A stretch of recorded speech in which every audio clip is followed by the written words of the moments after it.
எல்லாமே வீட்டில் பார்த்த மூஞ்சியே இவ்வளோ பார்த்துக்கிட்டு இருக்குதுன்ட்டு தான் வேலைக்கு போகிறாங்கன்னு நினைக்கிறேன். அதனால தான் ஒர்க் ஃப்ரம் ஹோம்லேயும் மூஞ்சியவே மாற்றிடுறான் அப்படின்னு இவர் சொல்கிறாரு. நான் இல்லை, குடும்பத்தை முன்னேற்றத்துக்கு தான் வேலை செய்கிறோம் அப்படிங்கக்கூடிய எண்ணம் உங்கள் மனசில் இருந்தால் உங்களுடைய மனசும் விசாலமாக இருக்கும். நீங்கள் படிப்பு பாருங்களேன், உங்கள் குழந்தை எத்தனை படிக்குதுங்கிறது எந்த கணவனுக்காவது தெரியுமா? எந்த கணவனுக்கு? நான் சம்பாதிக்கிறேன், எங்களுக்கு அதுலலாம் பெரிய அக்கறை எல்லாம் கிடையாது.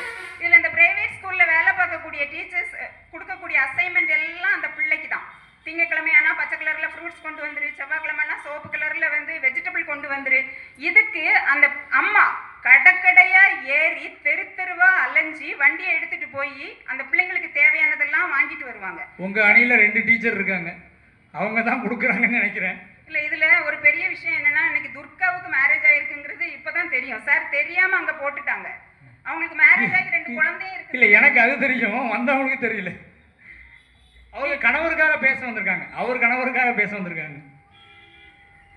இன்னைக்கு எல்லா நீங்க பாருங்களேன், இந்த கல்யாணம் ஆகுறப்ப வந்து ஒரு ஸ்கூட்டியும் கொடுத்துருங்க. ஏன்னா குழந்தைய ஸ்கூல்ல கொண்டு விடுறதுக்கு ஸ்கூட்டி வேணும் பாருங்க. அப்படி பேச்சும் இன்னைக்கு இருக்குது. இப்படி எந்த பொறுப்பு பரவாயில்ல மேடம். நீங்க வந்து முன்னாடிலாம் கல்யாணம் பண்ணும்போது புல்லட் கொடுங்கன்னு கேட்டாங்க. யார்? எங்க அப்பா காலத்துலலாம். இப்போ எங்க காலத்துலலாம் நாங்கள் ஸ்ப்ளெண்டர் கேட்டோம். இப்போ எங்க பையன் காலத்துல ஸ்கூட்டி தானே கேட்கான். இறங்கிக்கிட்டே எல்லாம் போறாங்க. சார், உங்களுக்கு புல்லட், மனைவிக்கு ஸ்கூட்டி. ஓ, மனைவிக்கு ஸ்கூட்டி கேட்கல. ஓ, எக்ஸ்ட்ரா.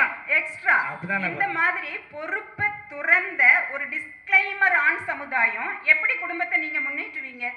பருவ வயது எடுத்துக்கோங்க. தன்னுடைய குழந்தை வந்து பருவ வயது பராமரிப்பு அம்மாவுக்கு தான் தெரியும்.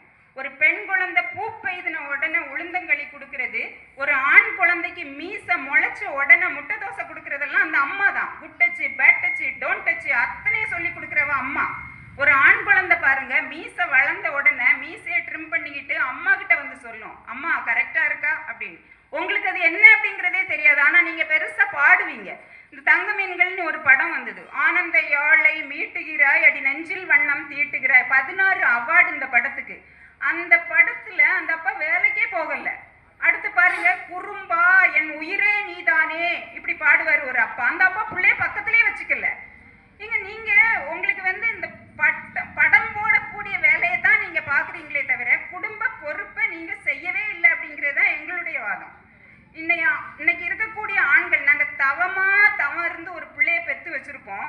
நீங்க அதை டாஸ்மாக் வரிசையில போய் நிக்க வைப்பீங்க.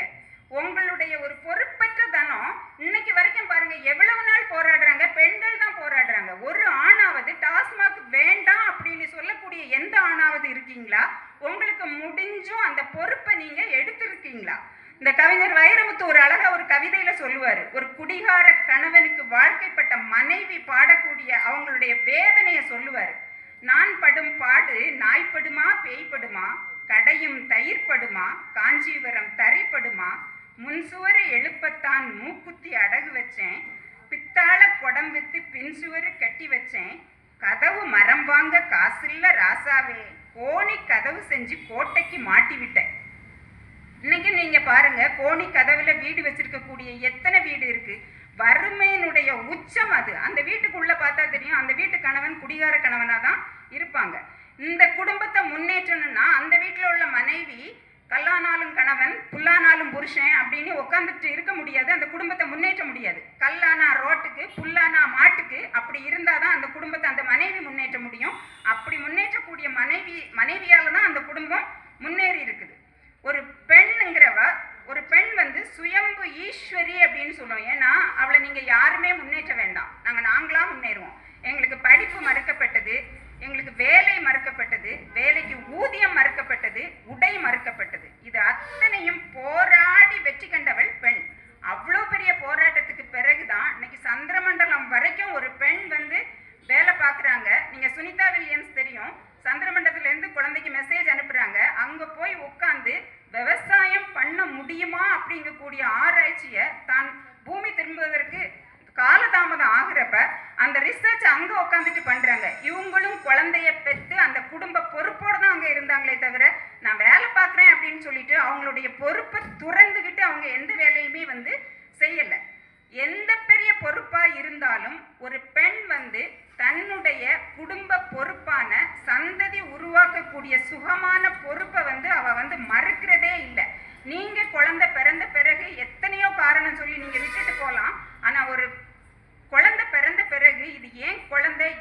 குடும்பம், இதை பாதுகாக்கக்கூடியது ஏன் பொறுப்புன்னு இருக்கக்கூடிய மனைவிமார் தான் இன்னைக்கு நம்ம நாட்டில், மெயினாக தமிழ்நாட்டில் இன்னைக்கு அப்படிப்பட்ட மனைவிமார் தான் இருக்காங்க. எங்களுடைய கடன், இந்த குடும்பத்தை நடத்துறதுக்கு கடன் வாங்குவாங்க பாருங்க, பக்கத்து வீட்டில் கடன் வாங்குறது ரொம்ப சாதாரணமாக இருக்கும். அந்த தக்காளி வாங்குறது, கத்தரிக்காய் வாங்குறது, காசு வாங்குறதெல்லாம் மேட்டரே கிடையாது. ஆனால் அந்த சின்ன சின்ன விஷயங்கள், நாங்கள் மிளகா கடன் வாங்குறது, நான் ஒன்று கேட்குறேன், இதெல்லாம் எந்த மனைவியும் மனசு சந்தோஷத்தோடு போய் வாங்க மாட்டா. இயலாமையும்